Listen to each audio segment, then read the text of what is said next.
Salut à tous, alors c'est Frédéric de la Vie. Alors ce soir, je voulais vous faire une petite vidéo qui intéressera les hommes et qui intéressera aussi les femmes. Petite vidéo pour vous parler d'évolution humaine et pour vous parler des seins, de l'apparition de la poitrine chez les femmes.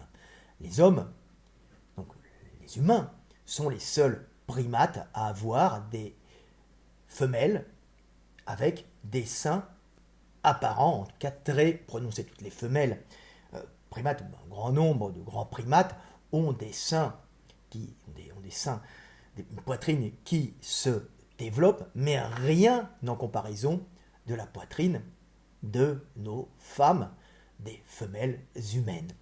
Alors, je fais cette vidéo parce que un de mes followers m'avait envoyé un petit dessin animé japonais, d'ailleurs très bien fait, un manga, qui parlait justement d'évolution humaine. Les Japonais aiment ça.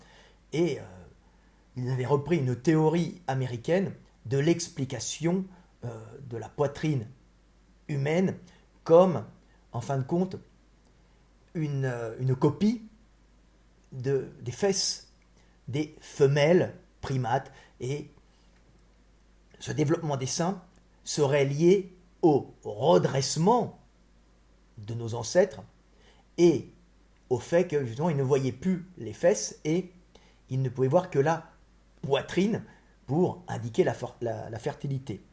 Alors, le problème, c'est qu'ils confondent les causes et les effets.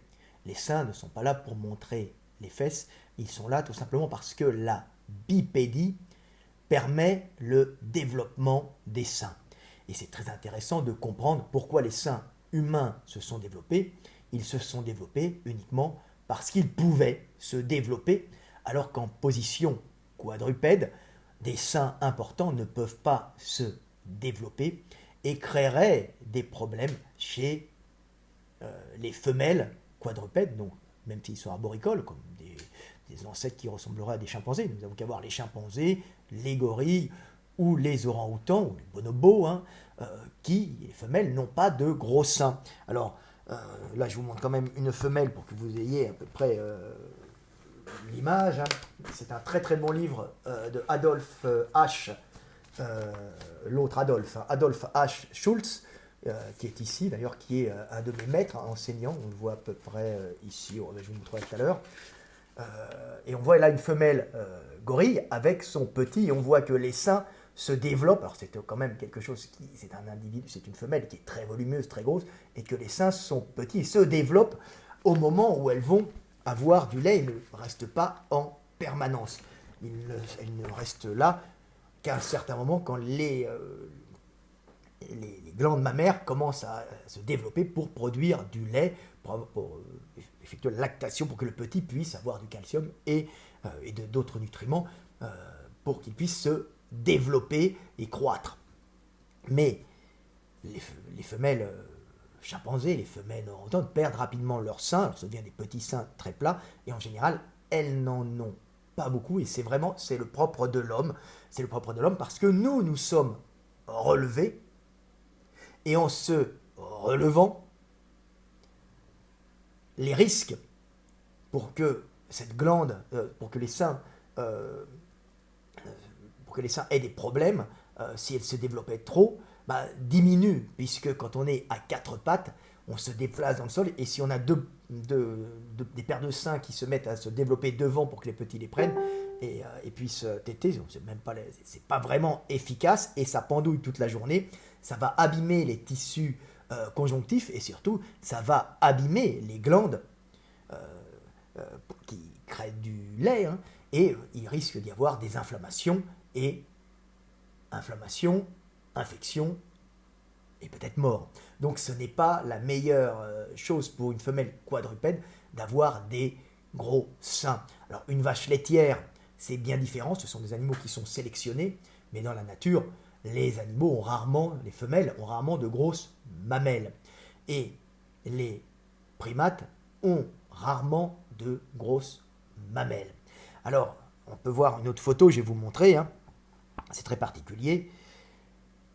Les hommes, en se relevant, il n'y a plus de sélection sur les petits seins qui ne généraient pas d'inflammation, puisque la position debout est une position qui tire beaucoup moins sur les tractus fibreux qui entourent, du collagène, qui protègent les glandes mammaires, dans les glandes mammaires qui sont aussi protégées par un peu d'amas graisseux chez tous les primates. Mais chez les femelles, chez les femmes, les femelles humaines, les préhumains, elles ont pu se développer un peu plus puisqu'il n'y avait pas un risque, de par leur position bipède, d'inflammation. Vous voyez, c'est parce qu'on est bipède que les seins peuvent se développer, et en se développant, ces seins montrent, quand ils sont bien développés, montrent que la jeune femelle devient fertile, puisqu'avec l'arrivée des estrogènes, avec l'arrivée de la fertilité, la jeune femme se retrouve avec des seins bien fermes,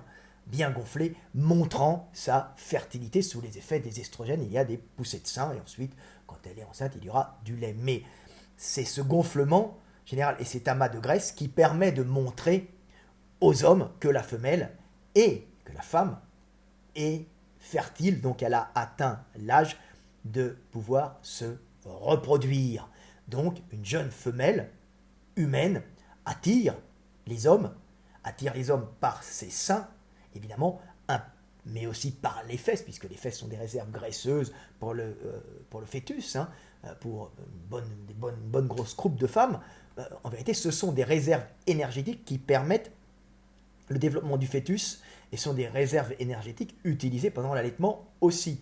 Donc ce sont la preuve, une bonne croupe de femmes, que la femme pourra nourrir un enfant, qu'elle est en bonne santé, et les seins montrent, par leur sensibilité aux estrogènes, vous savez, les seins qui gonflent des adolescentes quand elles commencent à être des femmes avec ces seins gonflés, montrent en fin de compte qu'elles deviennent fertiles et qu'elles sont prêtes à donner la vie, ce qui excite en général les hommes de tout âge. La femme devenant fertile, qui n'est plus une enfant et qui est jeune.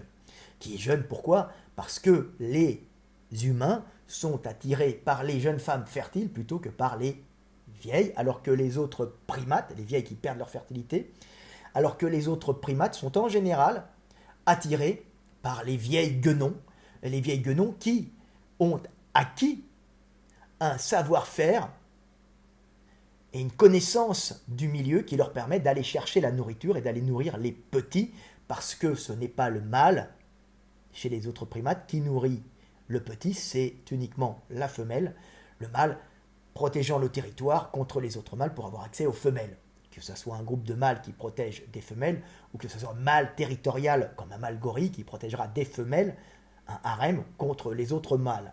Mais c'est toujours le mâle qui protège les femelles, mais il ne les nourrit pas. Alors que chez les humains, c'est les humains qui protègent les femelles. Et avoir une jeune femelle, et qui apporte la nourriture traditionnellement, je vous l'avais expliqué, parce que la bipédie ne favorise pas, au départ, la bonne survie des femelles, puisqu'un petit dans les bras est bipède, on n'est pas apte, dans les bras, à se défendre contre des prédateurs, parce qu'on a une bipédie qui est moins efficace en termes de rapidité qu'une quadripédie, moins d'agilité, mais plus d'endurance, et avec un petit bébé dans les bras, on ne peut pas se défendre, alors que des mâles bipèdes, même s'ils sont moins agiles sur leurs deux jambes, ont les bras libérés, ce qui leur permet à plusieurs ou tout seuls de se défendre en jetant des pierres ou en tapant, ce qui les rend extrêmement dangereux pour les prédateurs. Donc on voit qu'il y a un changement qui s'est opéré, les femelles sont devenues, les mâles, les femelles des bipèdes sont devenues beaucoup plus fragiles, on va dire, beaucoup plus vulnérables aux prédateurs, d'où elles ne pouvaient pas s'éloigner des arbres au départ, elles continuaient à y grimper, et les mâles allaient chercher de la nourriture, les bras libérés, avec des armes, des pierres et des bâtons, ce qui les rendait, pour des petits primates bipèdes, extrêmement dangereux en groupe contre n'importe quel prédateur, même s'ils n'étaient pas capables de chasser au départ, ils étaient devenus des charognards opportunistes, allant débusquer les charognes en regardant dans la savane les vols des rapaces, des charognards, s'approchaient doucement, et puis si ce n'est pas des gros lions, à l'époque il y avait des tigres à dents de sabre, ils allaient avec des bâtons, il y avait des gros fauves, avec des bâtons et des cailloux dégager les hyènes et les canidés de taille modeste en leur piquant tout. Et puis des fois les petits fauves, on va dire les panthères, les gros ils devaient quand même éviter. Donc il y a eu une dépendance des femmes qui devaient montrer leur fertilité pour, à ce moment-là, se faire nourrir, d'où, comme je vous l'expliquais, la perte d'oestrus. Jarod Diamond s'interrogeait sur la perte d'oestrus, c'est-à-dire la perte de période de fertilité bien marquée. Les primates, les grands primates, en dehors de l'homme, n'ont des périodes ne se reproduisent pas toute l'année et ont des périodes de fertilité qui attirent les femelles, qui attirent les mâles, et les mâles sont attirés par les femelles non pas toute l'année, mais à une certaine période, quand leur callosité fessière quand leur gonfle autour de la vulve et prend une certaine couleur. Alors là, nous avons une belle jeune femme, une belle jeune femelle, je sais pas, peut-être d'un certain âge, une belle bonobo qui est là, vous la voyez, avec sa vulve et ses fesses extrêmement gonflées et légèrement rouges, vous voyez, rosées, attirant l'attention des mâles et leur montrant à ce moment-là qu'elle est en période de fertilité, ce qui fait que le mâle va à ce moment-là aller la reproduire pour pas aller la féconder pour pas perdre d'énergie à essayer de féconder une femelle en étant sympa avec elle, en étant là, une femelle qui ne sera pas fertile à ce moment-là. Donc la nature est économe, les femelles optimisent leurs chances de se faire féconder en attirant tous les mâles possibles par leur callosité fessière qui gonfle et qui rougissent à un certain moment, puisqu'elles n'ont pas besoin d'attirer les mâles pour être nourries, puisque c'est elles qui sont nourries. Chez les humains, ça s'est passé autrement. Le fait que les femmes soient dépendantes et soient dans la savane à un certain moment, ne pas pouvant s'éloigner des arbres, il s'est mis au point une stratégie de survie qui faisait, c'est là je réponds à Jarod Diamond qui n'avait pas trouvé la question. Jarod Diamond, je me demande s'il n'a pas été prix Nobel, mais il n'a pas trouvé, mais il est très intéressant à lire parce s'il ne trouve pas les choses, il se pose les bonnes questions. Bonnes questions auxquelles moi je réponds, puisque moi en général je ne me pose pas de questions, je ne fais que répondre aux questions qu'on me pose. Vous voyez la différence, c'est que moi je ne me pose pas de questions, pas trop, mais je sais très bien répondre par la logique aux questions qu'on me pose, donc je deviens utile aux gens qui se posent des questions. Donc il se trouve que nos femelles humaines, ou préhumaines, confinées près des arbres, étaient en carence alimentaire, donc ne pouvaient pas chercher à manger, donc elles ont fait le système d'échange sexe contre nourriture. Et cet échange sexe contre nourriture fait qu'elles cachaient leur période d'oestrus. Alors c'est les femelles qui n'avaient pas les périodes d'oestrus les plus visibles, il n'y a pas une démarche volontaire, c'est les groupes de femelles qui n'avaient plus les groupes de singes où les femelles n'avaient plus de période d'oestrus visible, qui ont vu leurs femelles survivre le plus longtemps parce que les mâles s'intéressaient à elles en permanence et non uniquement aux périodes d'oestrus, ce qui aurait fait qu'entre deux périodes d'oestrus, elles n'auraient pas été alimentées. Donc les femmes restent désirables en permanence, nos ancêtres, pour pouvoir être alimentées afin de pouvoir nourrir leurs petits. Vous comprenez? Car elles ne pouvaient plus s'éloigner. Donc ce sont les groupes de préhumains, ou humains, qui ont perdu le plus tôt les périodes d'oestrus, qui ont vu leurs femelles pouvoir survivre parce qu'à ce moment-là, les hommes les désiraient, les mâles les désiraient et échangeaient de l'attention, de l'épouillage et du sexe, bien sûr, de la tendresse, contre de la nourriture que seuls les mâles pouvaient aller chercher, les bras libérés des petits, ce qui leur permettait de tenir des bâtons, alors que les femelles ne pouvaient pas. Donc il y a eu cet échange sexe contre nourriture, et ce fait que les femmes restaient désirables ou belles, sexuellement attirantes, on va dire, en permanence pour être nourries, pour que nos petits puissent être nourris. En fin de compte, c'est un transfert énergétique. L'homme va chercher l'énergie, le ramène à la femme, qui en permanence le prend à l'homme en essayant de l'attirer par son attention, sa douceur, ses caresses, son épouillage et le sexe qu'elle lui donnera en échange d'énergie. Sexe contre énergie pour faire survivre nos petits et que l'humanité perdure. Et ainsi, les femelles ont perdu leur callosité fessière, comme on peut voir ici sur ce dessin, voilà, sur cette photo d'une bonobo, voilà, avec ses grosses callosités fessières que vous voyez ici. Elle est sur le dos en position, mais vous voyez qu'elle est assez attirante. Ça fait des grosses vulves et fesses toutes rouges qui plaît aux mâles chimpanzés. Alors nous avons la même chose ici avec une femelle bonobo. Alors c'est une femelle bonobo qui est visiblement en période d'oestrus. Alors c'est marrant parce qu'elle a déjà un petit, mais elle va essayer de se faire féconder encore, visiblement. Alors le petit, on voit la main qui est derrière, et vous voyez qu'elle n'a pas beaucoup de seins, parce qu'elle est tout le temps à quatre pattes. Il y aurait des seins qui pendouillent en permanence, elle l'abîmerait. C'est pour ça que les femelles humaines ont des seins pour montrer qu'elles sont en période de fertilité, qu'elles sont jeunes, elles les montrent en permanence. Vous avez vu les femmes qui sont des seins silicone, ou bien qui essayent de les montrer avec les trucs à balconnet. C'est une façon de montrer sa fertilité, c'est inscrit dans nos femmes, alors que chez nos cousins les bonobos, rien à foutre. Les femelles, c'est pas les seins qui attirent les mâles. Ce qui attire les mâles, c'est la vulve. Vous voyez ici une vulve de chimpanzé, bien gonflée, de jeunes femmes, de jeunes chimpanzés en pleine fertilité.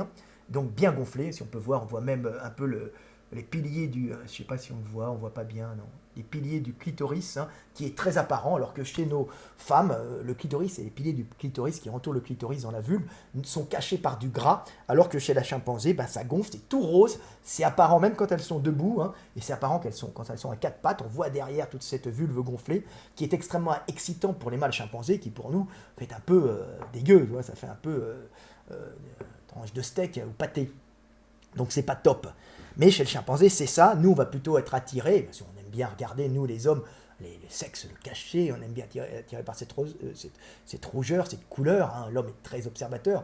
Avoir accès à l'intimité d'une femme, c'est avoir accès au Graal, avoir accès à ce qui est sacré. En fin de compte, c'est avoir accès à la vie, pouvoir transmettre ses gènes et se continuer dans l'éternité quand on est un mâle. Et pour ça, il faut savoir couvrir une femme d'attention et savoir lui la protéger et lui chercher l'énergie, car avec son petit dans les bras et son petit à allaiter, à éduquer, maintenant il y a des organismes d'État qui le font, c'était pas facile. Donc la femme se donnait au vainqueur et se donnait à l'homme fort, à l'homme puissant, à l'homme capable de la protéger. Pour ça, elle ne montrait plus ses fesses, mais elle montrait sa féminité. Pas maintenant qu'elle pouvait enfin montrer par ses seins qui ne risquaient pas d'avoir des problèmes en pendouillant en permanence s'il était à quatre pattes. Donc il ne faut pas inverser les effets et les causes. Ils se sont développés parce qu'ils pouvaient. C'est quand on veut, on peut, sauf quand on ne peut pas. Des gros seins chez une femelle chimpanzé ne peut pas marcher parce que ça pendrait et ça pendouillerait et ça pèterait tous les tractus fibreux. S'ils étaient trop gros, ça causerait des lésions et ça abîmerait même les glandes mammaires, alors que des gros seins de femmes, ça pose pas trop de problèmes et ça ne gêne pas vraiment nos femmes. Et elles le montrent un peu fièrement comme une preuve de leur fertilité. On peut voir ça, je rigole, mais c'est un peu ça. Quand de braves femmes voulant montrer l'égalité, montrent en fin de compte leur sein, il y a une espèce de comportement ancien qui est lié à notre entrée en savane, où les femmes montraient tout simplement leur fertilité par les seins. Alors nous avons la jeune, alors je ne sais pas, c'est celle qui s'est suicidée ou pas, je ne sais plus, je ne m'en souviens plus, ou peut-être. Elle était jeune, belle, avec des seins bien fermes, des seins de jeunes, les seins de jeunes qui attirent en général les mâles. Nous les hommes, nous sommes attirés par les fesses, bien sûr, mais aussi par les seins, alors que les singes sont attirés essentiellement par les fesses quand elles rosissent ou rougissent, alors que nous sommes attirés en permanence comme des obsédés sexuels par la poitrine et les fesses en même temps, et nous voyons des seins de jeunes femmes en pleine fertilité. Nous avons une femme d'un certain âge qui montre qu'elle va perdre un peu peut-être de fertilité, elle va à la quarantaine, elle a déjà eu visiblement des enfants, puisqu'elle a les seins qui pendent. Voilà, et puis vous avez des grosses mamelles ici, des grosses mamelles que l'on ne voit jamais chez les primates. C'est une accumulation de graisse qui est à la base faite pour protéger les glandes mammaires et qui chez les hommes ne pose pas de problème quand elles se développent en volume. Cette jeune femme, quand elle devait avoir, cette femme quand elle est un peu âgée, mais c'est une vieille fémène, mais quand elle devait avoir la vingtaine, devait avoir une énorme poitrine bien ferme que tous les hommes reluquaient. Ils reluquaient comme symbole de fertilité avec un bon taux hormonal. Et nous avons, là c'était la jeune fémène qui était, qui baise Dieu. Alors je crois qu'en anglais ça veut dire fuck God, elle baise Dieu. Et il y en a une autre qui dit vive les gays, je crois, un truc comme ça. Bon, ça c'est une façon de se montrer. Les femmes aiment bien se montrer, aiment bien s'exhiber. En fin de compte, c'est exhiber sa féminité, qui est un vieux comportement humain, parce que les femmes ne pouvaient pas se nourrir. Donc on exhibe sa fertilité pour avoir l'énergie que donnent les hommes. Et même si elles se battent pour l'égalité, elles sont encore dans cette programmation, sans le savoir, de vouloir montrer leur sein, leur poitrine. C'est une façon, en fin de compte, presque jouissive pour elles, de montrer qu'elles vont encore manger, être nourries par les hommes, parce qu'elles ne pouvaient pas, avec un petit dans les bras, s'occuper s'occuper d'aller chercher l'énergie en même temps d'avoir un petit à croissance lance dans les bras qui demandait toute l'attention d'une maman. Hein. Bon, maintenant il y a des écoles, on est extrêmement civilisé, mais pendant très longtemps, on ne pouvait que vivre dans un cercle familial, vaguement la tribu, où tout n'était pas forcément pris en compte comme dans nos sociétés modernes. Donc on voit pourquoi les femmes ont des gros seins, parce qu'elles le peuvent, et parce que c'est un moyen de montrer sa féminité, et ce n'est pas du tout parce que ça ressemble aux fesses. On aime encore les fesses, mais les seins, maintenant, montrent la fertilité des jeunes femmes, puisque les hommes sont attirés par les jeunes femmes et avoir des beaux seins fermes, c'est-à-dire être jeune et fertile, et ça attirera les hommes. C'est pour ça qu'elles veulent toutes se faire des seins silicone pour paraître plus jeunes, parce que les femmes sont programmées pour séduire et plaire en permanence, alors que l'homme est programmé pour conquérir et prendre les femmes, hein, mais les femmes les plus belles, donc les plus jeunes en général, et les femmes ont cette angoisse ancrée en elles de ne plus plaire, parce que pendant des millénaires, ne plus plaire, c'était ne plus être nourri et voir son niveau de survie baisser. Maintenant, c'est plus le cas, mais ça a été ça pendant très longtemps. Et c'est pour ça qu'elles montraient leur poitrine, leurs fesses aussi. Mais les seins ne représentent pas les fesses, les seins représentent la fertilité et la jeunesse. Et on voit qu'une femme d'un certain âge commence à être ridée et commence à avoir des seins comme on dit, en gants de toilette. Hein. Ici, gants de toilette, c'est parce que les tractus fibreux, à force d'avoir des enfants et d'allaiter, se sont détruits, et le sein, il n'y a plus ces tractus fibreux qui sont faits de fibres de collagène, qui protégeaient les glandes et qui permettaient des glandes qui étaient dans du gras. Et ces tractus fibreux sont cassés, puis les seins pendent, il reste du gras quand même qui protège les glandes, mais ces seins pendent et sont moins protecteurs pour les glandes, et montrent en même temps un certain âge, donc une perte progressive de fertilité. Évidemment, les hommes sont un monogame à tendance polygame, donc les hommes vont s'attacher effectivement à leur vieille femme, continuer des fois à faire l'amour avec elle, mais ils chercheront instinctivement une plus jeune pour faire de la diversification génétique, alors que la femme essaiera de récupérer encore de l'énergie en essayant de séduire à son vieil homme. Les chimpanzés, les femelles des grands primates autres que les hommes, donc les guenons, elles ne cherchent pas à être nourries, ou très rarement par les mâles, puisqu'elles sont assez indépendantes, et les mâles recherchent au contraire non pas des jeunes guenons, mais plutôt des guenons âgés et expérimentés qui seront plus à même de pouvoir nourrir leurs petits. Alors ils n'ont pas la conscience de ça, mais c'est les mâles qui sont attirés par les plus vieilles, qui, chez les grands primates, parmi les hommes, sont attirés par les femmes par les femelles d'un âge mûr, les milfs, un peu, c'est comme on dirait actuellement, c'est moderne, hein, alors que chez les hommes en général, on est attiré par les femmes plutôt jeunes, hein, la trentaine, entre 18 et 30 ans. Après, ça devient plutôt on va dire pas des vices, mais des particularités qui ne sont pas dans la généralité, puisque les hommes sont globalement, en tout cas à terre entière, là, globalement attirés par les jeunes femmes plutôt que par les vieilles. Mais certains sont attirés par les vieilles, bien sûr, hein, avec de l'expérience. C'est sûr qu'un jeune garçon à l'école pourra être tombé amoureuse de sa prof, hein, et pour lui c'est un peu le Graal, c'est tomber amoureuse de celle que tout le monde veut, si elle est mignonne, c'est une façon, mais ça se calme avec l'âge, ils finissent rarement par être toujours attirés par les milfs, et ils s'intéressent plutôt à des jeunes femmes, hein. La milf étant souvent une facilité, hein. Une facilité, la jeune femme ne se donnant pas facilement aux jeunes hommes, hein.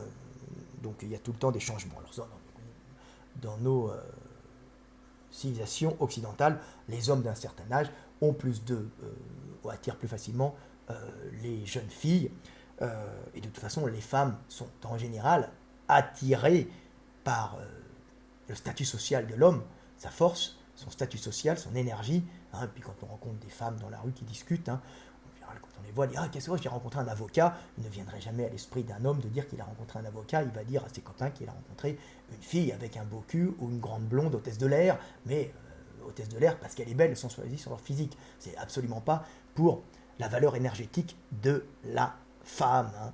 Ça, il faut bien se mettre ça dans la tête. Hein. Et si un Trump peut sortir et avoir une jeune femme, une Angela Merkel, on ne la verra pas avec un jeune gars bien musclé qu'elle entretiendra. Absolument pas. C'est deux mondes différents, celui des hommes et celui des femmes ne recherchent pas du tout la même chose, parce qu'il faut glorifier la vie et nous ne la glorifions pas de la même façon. La femme portant l'enfant va se donner à celui qui sera capable de la protéger et de la nourrir, alors que l'homme recherchera celle qui sera le plus à même physiquement de pouvoir porter et donner la vie, sachant que c'est l'homme traditionnellement qui allait chercher la nourriture. Alors en Europe, en Afrique c'est un peu moins, mais en Afrique ils font plus attention au territoire, c'est plus tribal, c'est encore différent, mais il y a encore cette base puisque les premiers hommes ont vécu par cet échange sexe contre nourriture. Donc voilà, donc vous voyez que ce n'est pas parce que les seins ressemblent à des fesses, hein. Non, pas du tout, c'est parce que les seins indiquent la fertilité permanente et la jeunesse. Quand ces seins tombent, à ce moment-là, ça fait une femme qui est plus vieille, on est moins attiré, on va plutôt être attiré par une plus jeune, donc un visage plus ferme, une bouche plus pulpeuse, gonflée, c'est-à-dire que les estrogènes font que la jeune fille a la lèvre qui gonfle, hein, montrant qu'elle a un taux d'estrogène élevé, puis ça fait de la rétention d'eau, c'est plus rouge, et les vieilles femmes ont souvent les lèvres asséchées, ridées, c'est pas du tout attirant, c'est pour ça qu'elles se mettent du rouge à lèvres, inconsciemment, c'est parce que ça montre qu'elles sont fertiles, et traditionnellement la fertilité fait que les hommes sont attirés par les femmes et continuent à faire attention à elles, à les nourrir et à les entretenir, les femmes ayant été entretenues pendant des millénaires, hein. Pas parce que c'est des salopes, parce qu'on ne pouvait pas faire autrement avec des petits à croissance lente, et il y avait obligatoirement une partition des tâches, alors que chez les chimpanzés, chez les gorilles, chez les bonobos, chez les orang-outans, c'est madame qui nourrit le petit et qui va chercher la nourriture et qui fait l'éducation, les mâles étant plutôt des gardiens territoriaux contre les autres mâles. Voilà, petite vidéo pour vous parler des seins, les seins des femmes, hein. Je vous remontre un peu, c'est marrant, cette photo de femelle est très intéressante parce qu'on peut voir des seins différents, hein, voilà. Un sein lourd, hein, d'une femme qui fut sûrement très belle quand elle avait 20 ans, bien grasse, hein. Les seins c'est aussi des réserves énergétiques, hein, et qui a un peu perdu de sa fertilité visiblement ici, hein. Et puis une jeune femme fertile avec des seins très fermes, hein, honneur à cette fémène pour sa beauté. Et là, vous avez une femme d'un certain âge qui a dû être maman, donc une mère avec ses seins en gants de toilette, hein, qui prouve qu'elle a été plusieurs fois maman, ou une ou deux fois au moins, et qui prouve qu'elle est une femme, mais moins attirante qu'une femelle, jeune qu'une femme jeune. Je parle en tant que primate, hein. Bien sûr, j'ai autant de respect pour les femmes que pour les hommes. J'explique simplement nos différences et c'est très intéressant de voir l'animalité qui est en nous et qui apparaît même dans ce comportement de fémènes où on les voit qui exhibent en vérité leur féminité pour se battre pour l'égalité. Ce qu'elles pensaient pas faire, mais c'est ce qu'elles font instinctivement. Voilà, petite vidéo du soir, espoir, paix sur terre, et n'oubliez pas, hein, lavez-vous les mains souvent, gardez une distance avec les gens, n'allez pas voir vos vieux, évitez, et faites attention à vous, mangez bien, protégez-vous, et cet été, tout ira bien. C'était Frédéric Delavier, paix sur terre, l'avenir est entre nos mains.